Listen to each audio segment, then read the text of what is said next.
How to flush DNS cache on your Windows. Hello guys, this is Atticus, and in today's video, I'll teach you guys how you can flush your DNS cache in your Windows device. So let us begin. First of all, open up your CMD.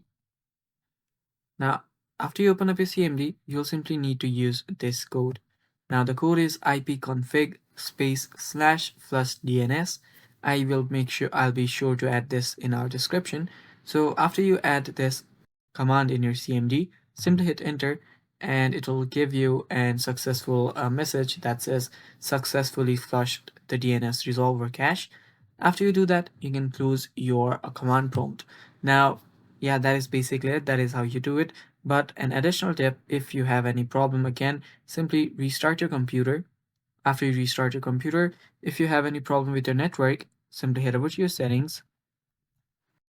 After you head over to your settings, go to your network and internet. And under network and internet, on the bottom, you will see advanced network settings. Go to advanced network settings and scroll down again. And there you should see network reset. Tap on network reset and simply reset now. After you do so, your problems will get fixed and you're good to go.